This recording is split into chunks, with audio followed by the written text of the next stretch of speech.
Defence team का ये कारनामा देख लोग काफी ज्यादा खुशी से उनके लिए तालियां बजाने लगते हैं। काइजू को डिफेंस टीम के हाथों मारने के बाद काफका और उसके दोस्त अपना जॉब करने लगते हैं, जो कि है मरे हुए काइजू के टुकड़े कर उसको सिटी से साफ करना। हमें ये भी पता चलता है कि काफका 32 साल का है, तो उसको अपने काम का अच्छा खासा एक्सपीरियंस है। काम करने के दौरान काफका के साथी को चोट लग जाती है और उसको जल्दी ही वहाँ से लेके जाया जाता है। काफका कहता है, ताले और धन्यवाद के अभाव में यहाँ हम एक अपनी ही जंग लड़ते हैं, जो कि है काइजू के ऑर्गन्स काटकर उनको शहर से साफ करना। तभी काफका का सुपरवाइजर आकर काफका को बताता है कि उसकी पोजीशन चेंज करी जाती है। काफका के पूछने पर वे बताता है कि वे काइजू के इंटीनेंस एरिया की सफाई करेगा। ये सुनकर काफका बिल्कुल भी एग्री नहीं करता, लेकिन उसको जबरदस्ती भेजकर वहाँ पर काम कराया जाता है। कुछ लोग आपस में बात करते हैं कि काइजू के इंटीनेंस एरिया की ड्यूटी काफी ज्यादा बेकार ड्यूटी है।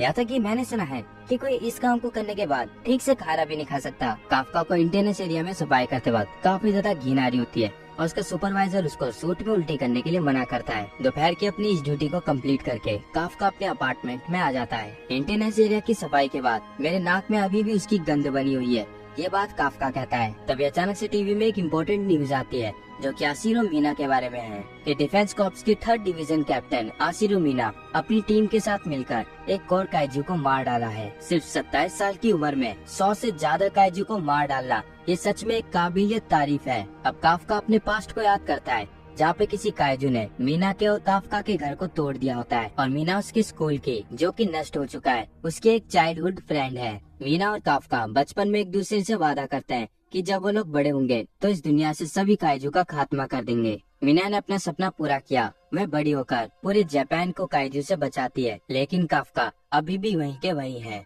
मीना के बारे में न्यूज में सुनकर काफका काफी ज्यादा परेशान होने लगता है और थोड़ी बहुत ड्रिंक करने के बाद काफका कहता है कि मेरे पास एक अच्छा खासा अपार्टमेंट है और मुझे अच्छा बहुत खाने को भी मिल जाता है, तो भला मुझे क्यों डिफेंस कॉर्प्स ज्वाइन करने की जरूरत होगी। और वैसे भी सफाई का काम भी डिफेंस कॉर्प्स जितना ही जरूरी है। खुद को ये झूठा दिलासा देकर काफका बियर्स की कैन खाली करके सो जाता है। अगली सुबह हमें professional kaiju clean up corps का बेस दिखाया जाता है, जहां काफका अपनी जॉब करने के लिए आ जाता है। साथ ही में उसके सर में काफी ज्यादा दर्द हो रहा होता है कल रात की बियर्स के कारण। काफका जब अंदर आके देखता है तो टाकुसान उसको एक न्यू पार्ट टाइमर से इंट्रोड्यूस कराता है, जिसका नाम इचिकावा रेनो है और वह 18 साल का एक जवान लड़का है। टाकुसान इचिकावा को बताता है कि किसी समय ये सच भी डिफेंस कॉर्प्स को ज्वाइन करने की बातें करता था, लेकिन इसने हार मान ली और यहाँ का एक ओल्ड टाइमर बन चुका है। काफका टाकू से ये सारी बातें करने को मना करता है। इचिकावा काफका से पूछता है कि तुमने डिफेंस कॉर्प्स को ज्वाइन करने का सपना आखिर क्यों छोड़ दिया। काफका कुछ देर सोचने के बाद इचिकावा को बताता है, मैंने अपनी तरफ से पूरा बेस्ट दिया, लेकिन मैं डिफेंस कॉर्प्स को ज्वाइन नहीं कर पाया। मुझे कुछ दिन बाद रियलाइज हुआ कि मैं इस काम के लायक नहीं। जब तुम बड़े हो जाओगे तो तुम्हें भी पता चल जाएगा। इचिकावा काफका से कहता है कि नहीं, मुझे ये सब जानने की जरूरत नहीं है, मैं कभी भी हार नहीं मानूंगा। डिफेंस कॉर्प्स को ज्वाइन करना ये मेरा एक सपना है, इसलिए मैं तुम्हारी बात को समझना नहीं चाहता। ये कहकर इचिकावा वहाँ से चला जाता है। इचिकावा की ये बात सुनकर काफका को काफी ज्यादा गुस्सा आता है। क्या मैंने इसको कुछ बुरा कहा जो कि इसने मुझे इतना रूड जवाब दिया? क्या सच में अपने सपने को पूरा ना करना, क्या ये कोई गलत बात है? अगली सीन में हमें काइजू क्लीनअप कॉर्प्स को दिखाया जाता है, जहाँ पर सभी को अपनी अपनी ड्यूटी दी जाती है। इचिकावा को इंटेस्टाइन की ड्यूटी दी जाती है, जिसे सुनकर काफका को काफी खुशी होती है। फिर सुपरवाइजर बताता है कि काफका को भी इंटेस्टाइन की ही सफाई करनी है। ये सुनकर काफका अपने सुपरवाइजर पे चिल्लाने लगता है कि ये दूसरी बार है जो तुम मुझे इंटेस्टाइन की ड्यूटी दे रहे हो। उसके सुपरवाइजर उसको बताता है कि तुम इस काम पे काफी ज्यादा अच्छे हो, इसलिए तुम पर ये काम ज्यादा सूट करता है। अब इचिकावा और काफका अपने काम पे लग जाते हैं। काफका देखता है कि इचिकावा काफी ज्यादा अच्छा काम कर रहा होता है। कुछ समय बाद सब लोग लंच ब्रेक के लिए बैठ जाते हैं। इचिकावा को अभी भी इंटेस्टाइन की बदबू अपनी बॉडी के अंदर महसूस हो रही होती है और काफका इसी बात को लेकर इचिकावा का मजाक उड़ाने लगता है, लेकिन हालत तो उसकी भी खराब है। काफका देखता है कि इचिकावा अपने साथ अपना लंच बॉक्स लाया होता है, जिसे अब वह इंटेस्टाइन की बदबू के कारण नहीं खा सकता। काफका अपने बैग से विटामिन पाउच निकाल कर इचिकावा के फेस पर मारकर कहता है, अगर तुम खा नहीं सकते तो इसको पी लो, जो तुम कर सकते हो उसको करो, वरना तुम आज दोपहर तक नहीं टिक पाओगे। और बदबू से बचने के लिए काफका इचिकावा को 2 पूछ देता है, लेकिन इचिकावा उनको लेने से साफ इनकार कर देता है और काफका जबरदस्ती इचिकावा को पहनाने में लग जाता है। उन दोनों का ये नाटक आसपास के सभी लोग देख रहे होते हैं। अब हमें शाम का टाइम दिखाया जाता है, जहाँ पर सभी लोग अपना अपना जॉब करके चले जाते हैं और काफका काफी ज्यादा खुश होता है कि आखिरकार अब उसको इंटेस्टाइन का काम नहीं दिया जाएगा, क्योंकि अब उसने सारा इंटेस्टाइन का काम खत्म कर दिया है।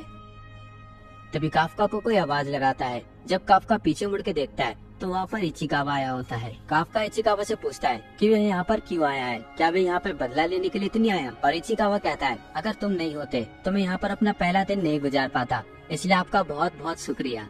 और ये कहकर इचिकावा वहाँ से जाने लगता है। काफका को ये देखकर काफी ज्यादा हैरानी होती है कि इचिकावा यहाँ पर उससे माफी मांगने आया है। इचिकावा जाते हुए रुक जाता है और काफका को बताता है कि डिफेंस कॉर्प्स की उम्र को बढ़ा दिया गया है, अब उसमें 36 साल के लोग भी भर्ती ले सकते हैं। जब काफका ने इचिकावा को बताया था कि कैसे उसने हार मान ली थी, उस समय काफका काफी ज्यादा उदास लग रहा था। अगर काफका चाहे तो अभी भी डिफेंस कॉर्प्स में भर्ती ले सकता है। ये सब बात कहकर इचिकावा वहाँ से जाने लगता है। काफका इचिकावा को रोककर कहता है थैंक यू इचिकावा, जैसा मैंने सोचा था तुम मुझसे कई अधिक अच्छे लड़के हो। और ये सुनकर इचिकावा को काफी शर्म आती है और वह काफका पे चिल्लाने लगता है। तभी अचानक से उस मरे हुए काइजू की बॉडी से एक काइजू बाहर निकलता है और इचिकावा को खाने वाला होता ही है। तभी समय पर आकर काफका इचिकावा को उस काइजू की चपेट से बचा लेता है। इचिकावा उस काइजू को देखकर पहचान जाता है कि वह एक एक्सेलरी काइजू है। काफका इचिकावा को लात मारकर एक बार फिर से उस काइजू से उसको बचा लेता है और साथ ही में उससे कहता है कि वे यहाँ से भाग जाएं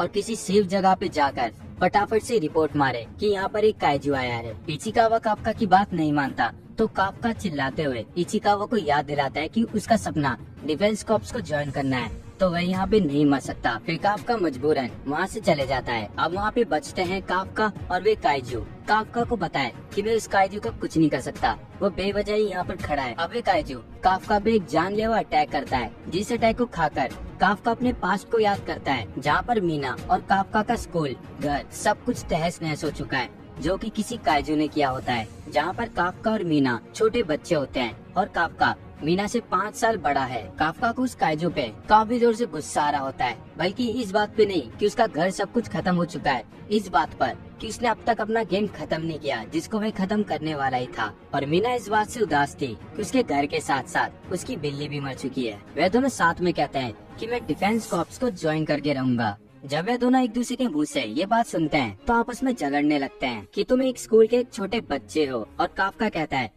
तुम तो मुझसे भी छोटी हो। फिर काफका मीना के साथ एक कंपटीशन रखता है कि इन दोनों में से कौन पहले डिफेंस कॉर्प्स को ज्वाइन करेगा। अब हम प्रेजेंट में आते हैं, जहाँ पे काइजू ने काफका के पैर का कचूमर बना दिया होता है और काफका बस इसी बात को सोच सोच कर अपने मन में घुट रहा होता है। अब काइजू काफका को खाने वाला होता ही है। तभी वहाँ पर इचिकावा आकर काफका को उससे बचा लेता है। ये देखकर काफका को काफी हैरानी होती है कि इचिकावा उसको यहाँ पर बचाने के लिए आया है। इचिकावा काफका को बताता है कि मेरा डिफेंस कॉर्प्स को ज्वाइन करने का कोई फायदा नहीं अगर मैं इंसानों को ना बचा सकूं तो। अब काफका अपने आप में पावरलेस फील करने लगता है, क्योंकि उसका डिफेंस कॉर्प्स को ज्वाइन करने का सपना एक अपने गेम कंसोल के लिए था और अपनी दोस्त की बिल्ली का बदला लेने के लिए। और जब वे काइजू अपना बड़ा सा मुंह खोलकर उन दोनों को दबोचने वाला होता है, तभी उस काइजू पे एक खतरनाक अटैक होता है और देखते ही देखते उस काइजू के वहाँ पे छितड़े उड़ जाते हैं। काफका के और इचिकावा के कुछ भी समझ में नहीं आ रहा होता कि आखिर ये काम किसने किया। तभी वहाँ पर डिफेंस कॉर्प्स के 3rd डिवीजन आकर अपने आप को वहाँ पे इंट्रोड्यूस करते हैं